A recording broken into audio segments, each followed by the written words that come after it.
आप सभी का स्वागत है मिथिलेश एकेडमी पर। आज हम लोग सीटेट 7 फरवरी 2026 को पेपर 1 में पर्यावरण अध्ययन यानी ईवीएस से जो क्वेश्चंस पूछा गया था, उस क्वेश्चंस में जो पेडागोजिकल क्वेश्चन पूछा गया था, यानी आप जानते हैं कि पेपर 1 में ईवीएस पेपर 1 में पेडागोजिकल क्वेश्चन 15 नंबर की होती है और कंटेंट यानी तथ्य पर आधारित क्वेश्चंस 15 नंबर की होती है। यानी इस तरह से 30 प्रश्न 30 नंबर का पूछा जाता है। तो आज हम लोग 7 फरवरी को जो क्वेश्चन पूछा गया था पेपर 1 में ईवीएस से, और उसमें जो पेडागोजिकल क्वेश्चन पूछा गया था पेडागोजी वाला, उसको पढ़ेंगे। चैनल पर नया आए हैं तो चैनल को भी सब्सक्राइब कर लीजिएगा। चलिए शुरुआत करते हैं पहला प्रश्न से। पहला प्रश्न है आपका, हरलीन ने अपने शिक्षक से पूछा, गुलाब में कांटे क्यों होते हैं? एक पर्यावरण अध्ययन शिक्षक का शिक्षण शास्त्र इस जिज्ञासा के प्रति क्या होनी चाहिए? ऑप्शन में दिया है, उसे बताए कि सभी गुलाबों में कांटे नहीं होते हैं। दूसरा ऑप्शन है, उसे खोजने के लिए कहे कि और किन पौधे में कांटे होते हैं। उसे जानवर जो कांटे लगे और बगैर कांटे लगे पौधों को चबाते हैं उनका परीक्षण करने को कहे। उसे बताए कि गुलाब में कांटे उसे जानवरों से बचाने के लिए होते हैं। तो एक पर्यावरण अध्ययन शिक्षक का शिक्षण शास्त्र इस जिज्ञासा के प्रति कैसी होनी चाहिए? देखिए, पहला जो ऑप्शन है कि यदि बच्चों को हम बताएंगे कि सभी गुलाबों में कांटे नहीं होते हैं, तो यह जो है ना, इस तरह का जो हम बताएंगे तो इससे बच्चों की जिज्ञासा का उत्तर नहीं मिलता और सोच बंद हो जाती है। यदि हम बच्चों से कहेंगे कि सभी गुलाबों में कांटे नहीं होते हैं, तो इस तरह का जो प्रश्न हम उसको बोलेंगे या कहेंगे तो उसकी जिज्ञासा जो है ना बंद हो जाएगी, सोच बंद हो जाएगी और इससे बच्चे की जिज्ञासा का उत्तर नहीं मिलता है। तो पहला ऑप्शन गलत हो जाएगा। दूसरा ऑप्शन है, उसे खोजने के लिए कहे कि और किन पौधों में कांटे होते हैं। देखिए, दूसरा ऑप्शन भी गलत है। उसे खोजने के लिए कहे कि और किन पौधों में कांटे होते हैं, यह सवाल का सीधा जवाब ढूंढने में मदद नहीं करता है। कांटे क्यों नहीं होते हैं? तो यहाँ पर सेकेंड ऑप्शन भी यहाँ पर गलत है। ऑप्शन थर्ड है, उसे जानवर जो कांटे लगे और बगैर कांटे लगे पौधों को चबाते हैं उनका परीक्षण करने को कहे। देखिए, ऑप्शन 3 जो है ना सही है। उसे जानवर जो कांटे लगे और बगैर कांटे लगे पौधों को चबाते हैं उनका परीक्षण करने को कहे। यह जो है आपका अवलोकन द्वारा बच्चों खुद का कारण खोजेगा कि जानवरों से बचाव के लिए कांटे होते हैं।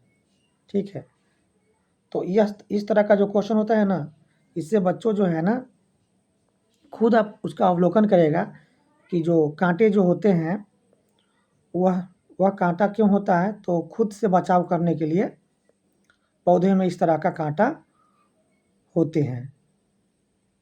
ठीक है, तो बच्चा खुद उसका अवलोकन करेगा और अवलोकन करके वह जानेगा समझेगा कि जानवरों से बचाव के लिए पौधों में क्या होता है, कांटा होता है, और यह वैज्ञानिक सोच को बढ़ाता है। ठीक है, तो ऑप्शन थर्ड जो है ना आपका सही हो जाएगा। ऑप्शन फोर्थ को देखते हैं, उसे बताया कि गुलाब में कांटे उसे जानवर से बचाने के लिए होते हैं। देखिए, ऑप्शन फोर्थ गलत है। उसे बताया कि गुलाब में कांटे उसे जानवरों से बचाने के लिए होते हैं। शिक्षक द्वारा सीधा उत्तर देने से बच्चों की अपनी खोजबीन करने की क्षमता जो है ना घट जाती है।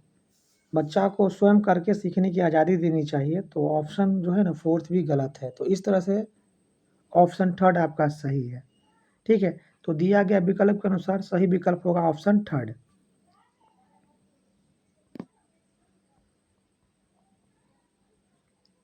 नेक्स्ट प्रश्न है आपका, प्रश्न है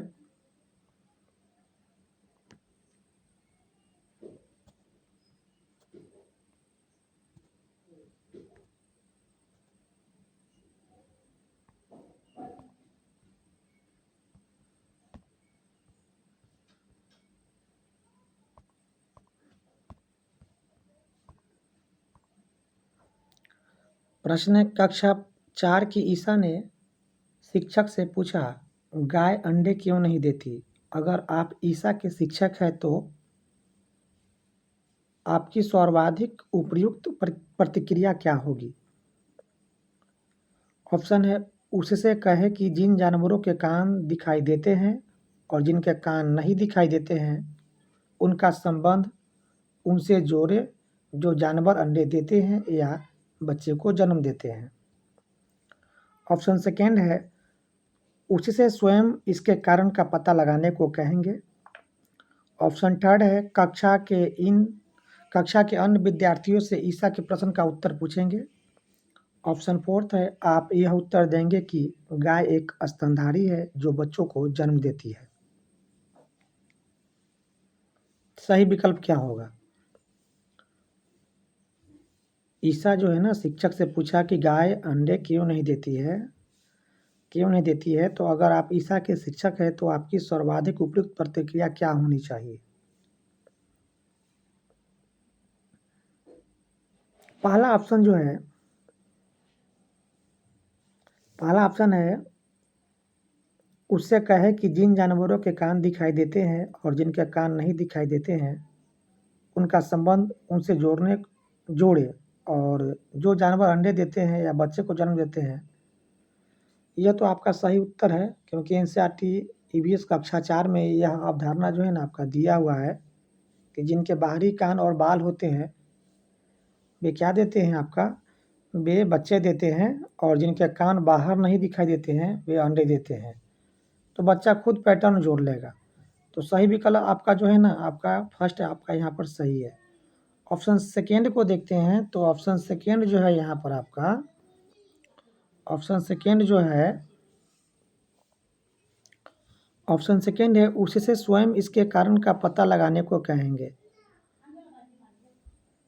उससे स्वयं इसके कारण का पता लगाने को कहेंगे, ये आपका ऑप्शन गलत है। बिना किसी हिंट या निर्देश के बच्चा खुद इसे नहीं खोज पाएगा। ठीक है, बच्चा को बिना बताए बच्चा इस चीज़ को नहीं खोज पाएगा। ठीक है, तो ऑप्शन सेकेंड यहाँ पर गलत हो जाएगा। ऑप्शन थर्ड को देखते हैं। ऑप्शन थर्ड है, कक्षा के अन्य विद्यार्थियों से ईशा के प्रश्न का उत्तर पूछेंगे। तो ऑप्शन थर्ड भी गलत है। दूसरे बच्चों को भी अगर सही वैज्ञानिक आधार नहीं पता होगा तो भ्रांति फैलेगी। तो ऑप्शन थर्ड भी गलत होगा। ऑप्शन फोर्थ को देखते हैं। ऑप्शन फोर्थ है, आप यह उत्तर देंगे कि गाय एक स्तनधारी है जो बच्चों को जन्म देती है। तो यह भी ऑप्शन गलत है। स्तनधारी जैसी भारी भरकम परिभाषा हटाने से प्राथमिक स्तर के बच्चे समझ नहीं पाते हैं। तो ऑप्शन फोर्थ भी क्या होगा, गलत होगा। तो इस तरह से दिया गया ऑप्शन के अनुसार आपका फर्स्ट ऑप्शन करेक्ट होगा।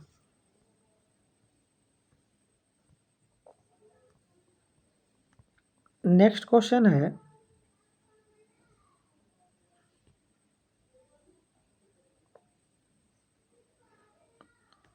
प्रश्न है आपका यहाँ पर दिया हुआ,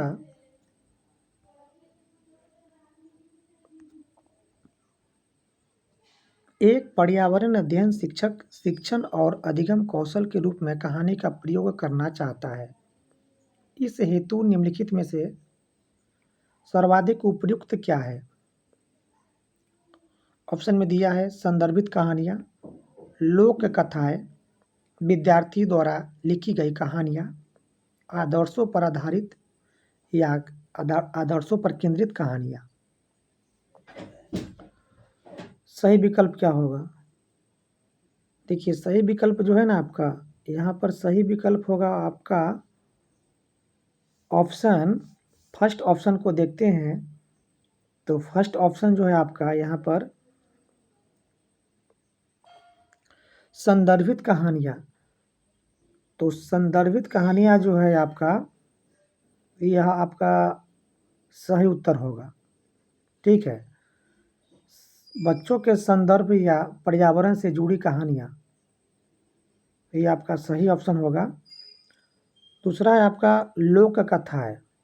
तो लोक कथाएँ का मतलब होता है कि सांस्कृतिक या लोक कथाएँ, इससे भी बच्चे सीखते हैं। और ऑप्शन सी है विद्यार्थी द्वारा लिखी गई कहानियाँ। तो विद्यार्थी द्वारा लिखी गई कहानियाँ, यह भी बच्चा यदि खुद से कर रहा है तो यह भी बेस्ट है। तो ए, बी और सी यहाँ पर तीनों जो है ना ईवीएस अधिगम के लिए सबसे उपयुक्त कथन है। ठीक है, तो ए, बी, सी जो है आपका यहाँ पर करेक्ट ऑप्शन होगा। संदर्भित कहानियाँ, लोक कथाएँ और विद्यार्थी द्वारा लिखी गई कहानियाँ। ए, बी, सी आपका यहाँ पर करेक्ट आंसर हो जाएगा।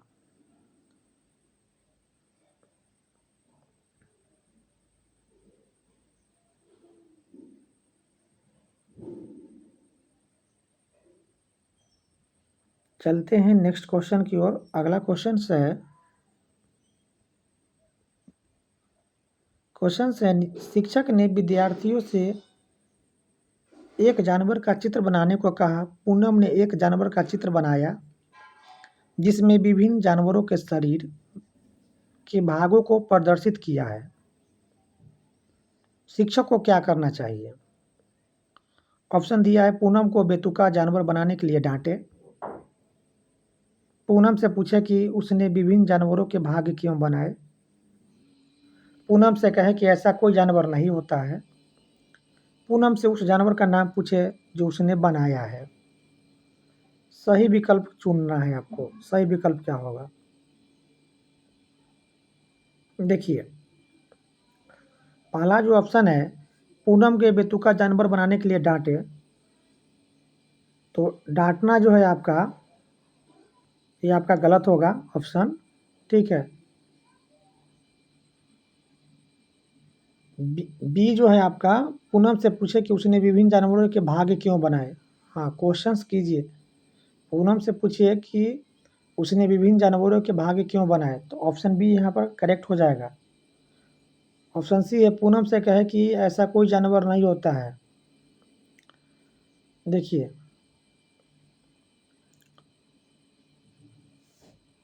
पूनम से कहे ऐसा कोई जानवर नहीं होता है, और ऑप्शन डी है पूनम से उस जानवर का नाम पूछे जो उसने बनाया है। तो सही ऑप्शन होगा आपका बी और डी। पूनम से पूछे कि उसने विभिन्न जानवरों के भाग क्यों बनाए, और पूनम से उस जानवर का नाम पूछे जो उसने बनाया है।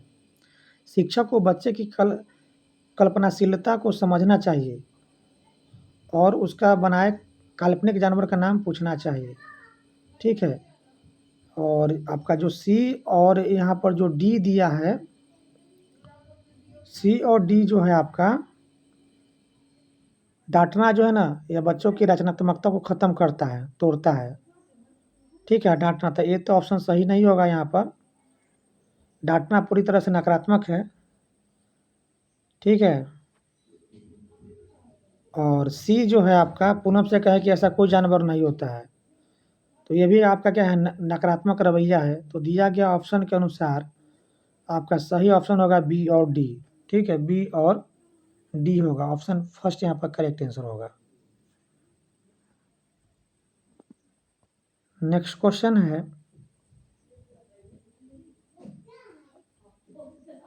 अगर एक शिक्षक यह चाहता है कि विद्यार्थी पादप विभिन्नता के बारे में सीखे, तो इसके लिए निम्नलिखित में से कौन सी गतिविधियाँ सर्वाधिक उपयुक्त रहेगी?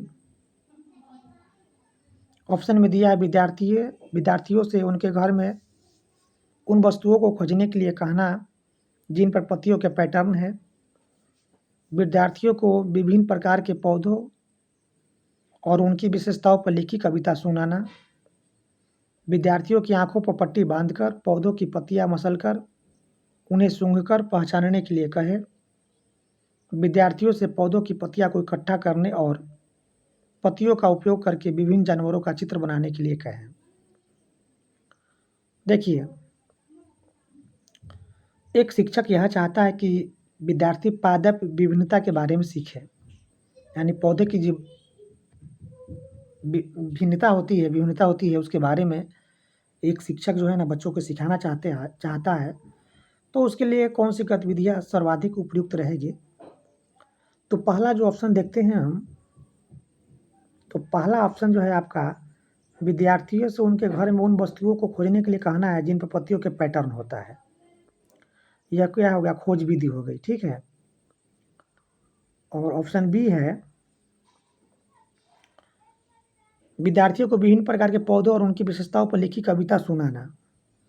तो कविता सुनाना जो है ना, यह कविता सुनाने से प्रत्यक्ष अनुभव नहीं मिलता है, तो ऑप्शन बी गलत हो जाएगा। और ऑप्शन सी है, विद्यार्थियों की आंखों पर पट्टी बांधकर पौधों की पत्तियां मसलकर उन्हें सूंघकर पहचानने के लिए कहना। तो आंखों पर पट्टी बांधना विविधता को देखने परखने के लिए मुख्य गतिविधि नहीं है, तो ऑप्शन सी भी गलत हो जाएगा। ऑप्शन डी है, विद्यार्थियों से पौधों की पत्तियां को इकट्ठा करने और पत्तियों को उपयोग करके विभिन्न जानवरों का चित्र बनाने के लिए कहना। तो ये आपका ऑप्शन डी यहाँ पर करेक्ट होगा, ठीक है। ऑप्शन डी यानी विद्यार्थियों से पौधों की पत्तियां इकट्ठा करने और पत्तियों को उपयोग करके विभिन्न जानवरों का चित्र बनाने के लिए कहना। तो सही विकल्प जो होगा आपका, सही विकल्प होगा ऑप्शन ए और डी होगा, यानी विद्यार्थियों को खुद कहेंगे कि पत्ता इकट्ठा करो और पत्ता से जो विभिन्न प्रकार की पत्तियों से जो चित्र बनता है, जानवरों का चित्र बनाने को कहना है, तो ये खुद बच्चा करके सीख रहा है, ठीक है। तो ऑप्शन डी भी करेक्ट होगा। तो ए और डी करेक्ट है, क्योंकि बच्चों को कहेंगे खोजे कौन सा पत्ती पौधे के पत्तियों पर पैटर्न होता है, तो इससे बच्चे में क्या होगा? खोजपूर्ण जिज्ञासा होगी। तो ऑप्शन ए और डी यहाँ पर करेक्ट होगा, ठीक है। पहला ऑप्शन के अनुसार पहला ऑप्शन यहाँ पर करेक्ट होगा और ऑप्शन डी भी करेक्ट होगा, यानी बच्चा जब खुद पौधे की पत्तियाँ इकट्ठा करके उससे विभिन्न प्रकार के जानवरों का चित्र बनाएंगे, तो बच्चा क्या है, उसे खुद स्वयं सीखेगा और साथ ही साथ बच्चों को वस्तु को खोजकर और खोजने के लिए कहना है जिन पर पत्तियों के पैटर्न होता है। तो इससे क्या होता है कि बच्चे जो है ना पौधों की पत्तियां को इकट्ठा करेंगे और पत्तियों का उपयोग करके विभिन्न प्रकार के चित्र बनाएंगे। इससे क्या होगा? बच्चों में खोजपूर्ण की समझ बढ़ेगी, उसकी जिज्ञासा बढ़ेगी, ठीक है। तो ऑप्शन ए और डी यहाँ पर करेक्ट होगा। तो ऑप्शन ए और डी यहाँ पर करेक्ट है। चलते हैं नेक्स्ट प्रश्न की ओर। अगला प्रश्न है, निम्नलिखित में से कौन से तत्व पर्यावरण अध्ययन की प्रकृति की सर्वश्रेष्ठ व्याख्या करता है? स्थापित तथ्य, तार्किक सूचना, अवलोकन, वैज्ञानिक शब्दावली, प्रयोग। देखिए, पहला ऑप्शन जो है स्थापित तथ्य, तो केवल स्थापित तथ्य याद रखना ईवीएस की प्रकृति नहीं है, तो ऑप्शन ए गलत हो जाएगा। तार्किक सूचना, तो तार्किक सूचना जो है, यह जो आपका तार्किक सूचना जो है, ऑप्शन बी जो है आपका तार्किक सूचना, तो यह जो आपका वैज्ञानिक शब्दावली है, रटाना ईवीएस की प्रकृति नहीं है, तो बी भी गलत हो जाएगा। तो बी और सी जो देखते हैं वैज्ञानिक शब्दावली, तो वैज्ञानिक शब्दावली जो है, सी जो है आपका, बी जो है तार्किक सूचना, तो ये भी आपका गलत हो जाएगा। सी जो है अवलोकन, तो अवलोकन सही होगा। बच्चा खुद उस चीज़ को देखेगा, ऑब्जर्वेशन करेगा, अवलोकन करेगा, तो खुद स्वयं से वो सीखेगा प्रकृति के बारे में। तो ऑप्शन सी यहाँ पर करेक्ट होगा। वैज्ञानिक शब्दावली, तो ये भी गलत है आपका। वैज्ञानिक शब्दावली प्रयोग, तो प्रयोग जो है ना एक्सपेरिमेंट, ठीक है। तो प्रयोग जो है ये आपका सही है। तो ऑप्शन जो है आपका सी और ये यहाँ पर आपका करेक्ट आंसर होगा, सी और ए। अवलोकन और प्रयोग यह पर्यावरण अध्ययन के लिए सबसे उपयुक्त है।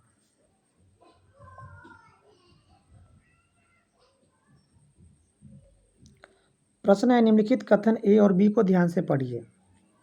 एनसीएफ 2005 जानकारी को रटा देने को हतोत्साहित करने की सिफारिश करती है। और ऑप्शन बी है एनसीएफ 2005 प्रत्येक विषय को तीक्ष्ण घेरे में बनाए रखने के प्रयास को हतोत्साहित करने की सिफारिश करती है। कौन सा यहाँ पर सही होगा? तो दोनों कथन जो है ना गलत है। एनसीएफ 2005 के अनुसार ए सही है किंतु बी गलत है। आपका जो है यहाँ पर दोनों ए और बी गलत है। गलत दोनों बातें एनसीएफ 2005 के अनुसार एकदम सही है। ऑप्शन 2 जो कहता है यहाँ पर, ऑप्शन 2 जो है यहाँ पर कहता है एनसीएफ 2005 प्रत्येक विषय को तीक्ष्ण घेरे में बनाए रखने के प्रयास को हतोत्साहित करने की सिफारिश करती है। तो दोनों ए और बी गलत है। ऑप्शन 2 दिया है ए सही है किंतु बी गलत है। ऑप्शन 3 दिया है ए गलत है किंतु बी सही है। और ऑप्शन 4 दिया है दोनों ए और बी सही है। तो यहाँ पर दोनों क्या होगा? यहाँ पर सही ऑप्शन जो होगा दोनों, यानी ए और बी दोनों गलत है। ए और बी दोनों गलत है। ठीक है, सही उत्तर क्या होगा आपका? ए और बी यहाँ पर नहीं, ए और बी दोनों गलत नहीं, ए और बी दोनों सही है। क्योंकि सही इसलिए है कि एनसीएफ 2005 जो कहता है यह रटने को मना किया गया है। ठीक है, सही उत्तर जो है आपका एनसीएफ 2005 जो है रटन विद्या का विरोध करता है और विषय को अलग अलग यानी अलग अलग भाग में बांटने के बजाय एकीकृत रूप से पढ़ाने की सिफारिश करता है। तो यहाँ पर दोनों कथन सही है, दोनों ए और बी दोनों सही है।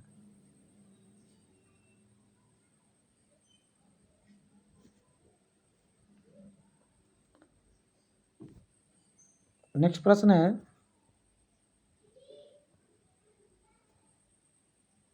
चीनू यह जानना चाहता है कि दिन और रात कैसे होता है। चीनू को यह समझाने के लिए निम्नलिखित में से कौन सी विधि सर्वाधिक उपयुक्त रहेगी?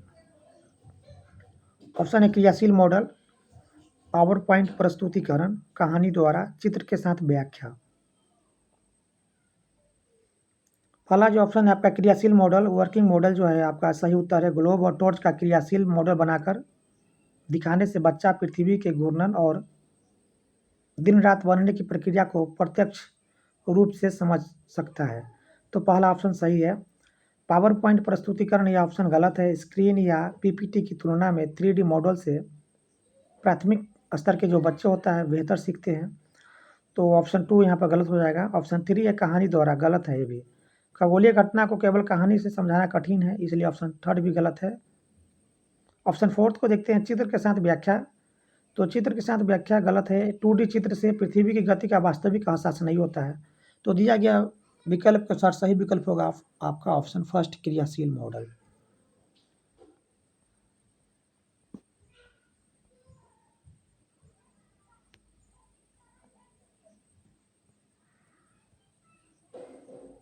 नेक्स्ट प्रश्न है, पर्यावरण अध्ययन के ए और बी को, निम्नलिखित कथन ए और बी को ध्यान से पढ़ना है आपको।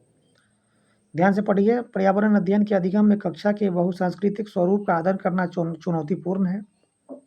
ऑप्शन बी है, पर्यावरण अध्ययन के अधिगम में प्रत्येक विद्यार्थी को महसूस होना चाहिए कि उसका समाज, संस्कृति और उसका रहन सहन महत्वपूर्ण है। सही विकल्प को चुनना है।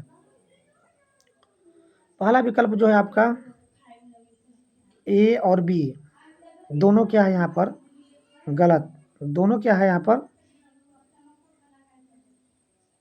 गलत है, या तो यानी दोनों कथन अपनी जगह पर सही है।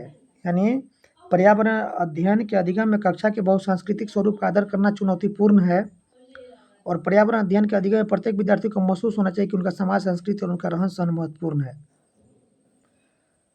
तो यहाँ पर दोनों कथन जो है आपका ए और बी दोनों सही है।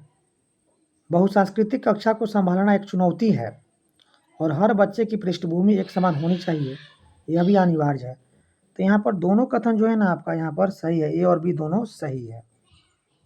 बाकी ऑप्शन जो है यहाँ पर आपका गलत है।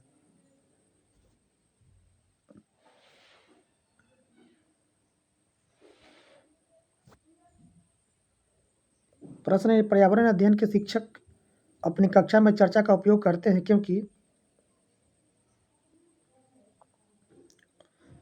पहला ऑप्शन है, चर्चा बच्चों में सामाजिक अंतःक्रिया का विकास करती है। दूसरा ऑप्शन है चर्चा वास्तविक और सार्थकपूर्ण अधिगम में मदद करती है। तीसरा ऑप्शन है ज्ञान का सार्थक निर्माण तब होता है जब विचारों को साझा किया जाता है। और चौथा ऑप्शन है चर्चा संवेगात्मक रूप से संतुलित बच्चों के लिए उपयुक्त है। सही विकल्प को चुनिए। देखिए, चर्चा बच्चों में सामाजिक अंतःक्रिया का विकास करती है। बच्चा जो है एक दूसरे के साथ बैठेगा, बात करेगा, तो उससे क्या होता है, वो एक दूसरे के साथ बात करके क्या है, उसका सामाजिक विकास होती है। अंतःक्रिया के द्वारा उसे सामाजिक विकास होती है, बच्चा का विकास होती है। तो पहला ऑप्शन सही है। चर्चा वास्तविक और सार्थकपूर्ण अधिगम में मदद करती है। यह भी बात करता है जब बच्चा एक दूसरे से बात करेगा तो उससे क्या है, बच्चा सार्थक रूप से सीखेगा, सीखने में मदद मिलेगी दूसरे से बात करके। तो ऑप्शन बी भी सही है। ऑप्शन सी है ज्ञान का सार्थक निर्माण तब होता है जब बच्चों के विचारों को साझा किया जाता है। ऑप्शन सी भी सही है। ज्ञान सार्थक निर्माण तब होता है, ज्ञान का सार्थक निर्माण तभी होता है जब विचारों को साझा किया जाता है। तो ऑप्शन बी और सी दोनों करेक्ट है। ऑप्शन डी को देखते हैं, चर्चा संवेगात्मक रूप से संतुलित बच्चों के लिए उपयुक्त है। ये गलत का ऑप्शन है यहाँ पर। ऑप्शन डी यहाँ पर गलत है। ठीक है,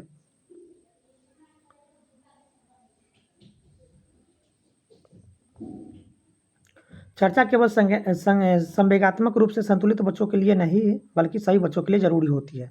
तो ऑप्शन डी यहाँ पर गलत है। तो दिया गया विकल्प के अनुसार आपका विकल्प होगा ए, बी और सी यहाँ पर आपका करेक्ट है। ठीक है,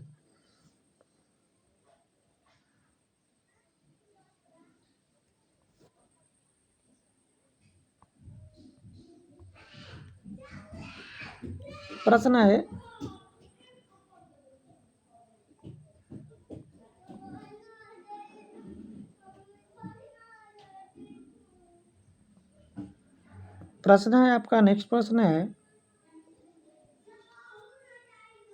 एक पर्यावरण अध्ययन का शिक्षक अपनी कक्षा 3 के बच्चों को विद्यालय के बगीचों में जाने को कहता है और उनसे विभिन्न प्रकार की पत्तियों को इकट्ठा करने को कहता है।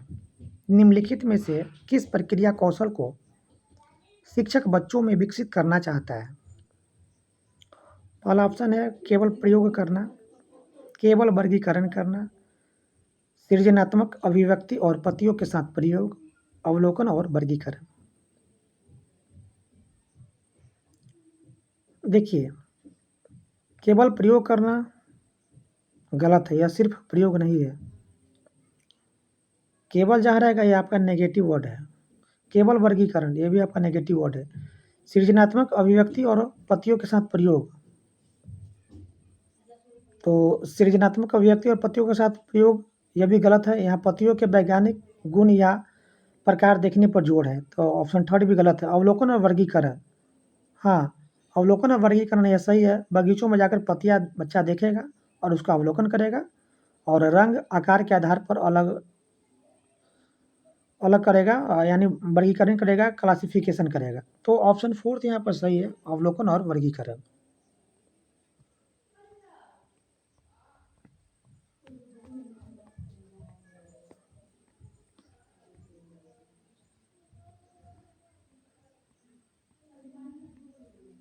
नेक्स्ट क्वेश्चन है मिलान करने वाला, स्तंभ ए और स्तंभ बी को मिलान कीजिए। स्तंभ ए है आपका, स्तंभ ए में है सहपाठी आकलन, रूब्रिक, ऑप्शन बी है रूब्रिक आधारित रेटिंग स्केल, सीखने के रूप में मूल्यांकन, कागज पेंसिल परीक्षण। स्तंभ बी में दिया आकलन का उपकरण, स्वयं सीखना, योगात्मक आकलन, आकलन की तकनीक। अब स्तंभ ए का मिलान स्तंभ बी से करना है। देखिए कौन कौन सा यहाँ पर ऑप्शन सही होगा, मिलान करना है आपका। सहपाठी आकलन, पहला जो है आपका सहपाठी आकलन जो है आपका, तो ए का जो है आपका एक होगा आकलन का उपकरण है। ठीक है, सहपाठी पहला जो ऑप्शन दिया है आपका यहाँ पर, ए का 1, बी का 4, सी का 3। तो देखिए सही विकल्प क्या होगा, तो सही विकल्प देखिए यहाँ पर दो होगा सही विकल्प, ए का 4 होगा, ए का 4। सहपाठी आकलन यानी आकलन की एक तकनीक है, ठीक है। तो ए का 4 हो गया। बी का 1 रूब्रिक आधारित रेटिंग स्केल या आकलन का एक उपकरण है। सी का देखिए, सी का क्या होगा? तो सी जो है आपका सीखने के रूप में मूल्यांकन। तो सीखने के रूप में मूल्यांकन जो है ये आपका स्वयं से सीखना है, तो सी का 2 हो जाएगा। और डी जो है कागज पेंसिल परीक्षण, ये आपका क्या है? योगात्मक आकलन है, ठीक है। डी जो है आप ऑप्शन 3 हो जाएगा, डी का योगात्मक आकलन। तो इस तरह से ए का 4 होगा, बी का 1 होगा, सी का 2 होगा, डी का 3 होगा। तो ऑप्शन यहाँ पर 2 करेक्ट आंसर हो जाएगा, ठीक है। सहपाठी आकलन ये क्या है आपका? तो आकलन की तकनीक है। रूब्रिक आधारित रेटिंग स्केल यह क्या है आपका? तो यह आकलन का उपकरण है। सीखने के रूप में मूल्यांकन, तो सीखने के रूप में मूल्यांकन जो है यह जो है आपका स्वयं से सीखना होता है। और कागज पेंसिल परीक्षण ये जो आपका है योगात्मक आकलन है। तो दिया अब वो स्तंभ जो मिला आपका, ए का 4 हो जाएगा, बी का 1 हो जाएगा, सी का 2 हो जाएगा, डी का 3, यानी ऑप्शन सेकेंड यहाँ पर करेक्ट ऑप्शन हो जाएगा। अगला क्वेश्चन है, पर्यावरण अध्ययन सीखने के बारे में निम्नलिखित में से कौन सा कथन सही है? ऑप्शन है, बच्चे सीखने के लिए स्वाभाविक रूप से जिज्ञासु होते हैं। बच्चे सीखने में निष्क्रिय प्राप्त करता है। बच्चों को सिखाने के लिए शिक्षक की आवश्यकता है। बच्चे सहयोगी समूहों में बेहतर सीखते हैं। तो देखिए, पर्यावरण अध्ययन सीखने के बारे में निम्नलिखित में से कौन सा कथन सही है? तो पहला जो आपका कथन है, बच्चे सीखने के लिए स्वाभाविक रूप से जिज्ञासु होते हैं, ये ऑप्शन बिल्कुल सही है। बच्चे जो है ना, वो सक्रिय रूप से सीखते हैं और जिज्ञासु होते हैं सीखने के लिए। तो पहला ऑप्शन सही है। दूसरा ऑप्शन है, बच्चे सीखने में निष्क्रिय प्राप्त करता है, निष्क्रिय नहीं होता है, सक्रिय होता है, तो ऑप्शन बी गलत हो जाएगा। बच्चों को सीखने के लिए शिक्षक की आवश्यकता है। देखिए, बच्चों को सीखने के लिए शिक्षक की आवश्यकता है, तो यह जो ऑप्शन है, ये ऑप्शन आपका सी जो है, बच्चों को सीखने के लिए शिक्षक की आवश्यकता है, तो यह पूरी तरह से सही नहीं है। ऑप्शन सी जो है पूरी तरह से सही नहीं है, क्योंकि बच्चा बिना शिक्षक के भी पर्यावरण से खुद सीख सकता है। तो ऑप्शन सी यह पूरी तरह से सही नहीं है, तो ऑप्शन सी सही नहीं होगा। और ऑप्शन डी को देखते, बच्चे सहयोगी समूह में बेहतर सीखते हैं। ऑप्शन डी जो है सही बात है। बच्चे जन्मजात जिज्ञासु होते हैं और अपने साथियों के साथ समूह में बेहतर रूप से सीखते हैं, तो ऑप्शन डी सही है। तो ऑप्शन जो है आपका ए और डी सही होगा। बच्चे सीखने के लिए स्वाभाविक रूप से जिज्ञासु होते हैं और बच्चे सहयोगी समूह में बेहतर सीखता है, तो ऑप्शन ए और डी आपका सही होगा। तो ए और डी ऑप्शन किस ऑप्शन में दिया है? ऑप्शन सेकेंड में। ऑप्शन सेकेंड यहाँ पर करेक्ट आंसर होगा।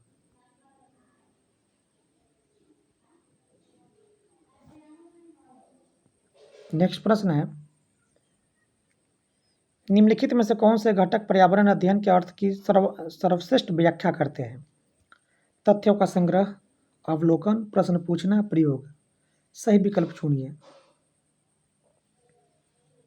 देखिए, तथ्यों का संग्रह जो है,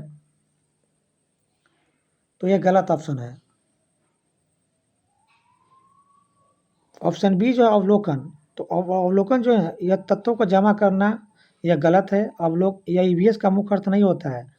अवलोकन जो है, अवलोकन, तो अवलोकन सही उत्तर है।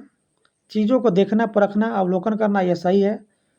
ऑप्शन बी भी सही है। ऑप्शन सी प्रश्न पूछना ये भी सही है। और प्रयोग करना ये भी सही है, ठीक है। छोटे प्रयोग करके देखना ये भी आपका सही है। और प्रयोग करना, अवलोकन, प्रयोग, प्रश्न पूछना, ये जो है आपका पर्यावरण अध्ययन के अर्थ की सर्वश्रेष्ठ व्याख्या करती है। अवलोकन, प्रयोग और प्रश्न को पूछना।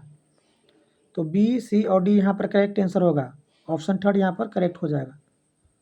दोस्तों, हम लोग आज 7 फरवरी 2026 पेपर 1 में ईवीएस पेडागोजी से प्रश्न जो पूछा गया था उसको पढ़े, ठीक है।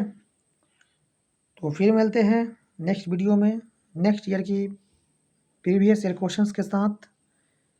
वीडियो देखने के लिए आपका बहुत बहुत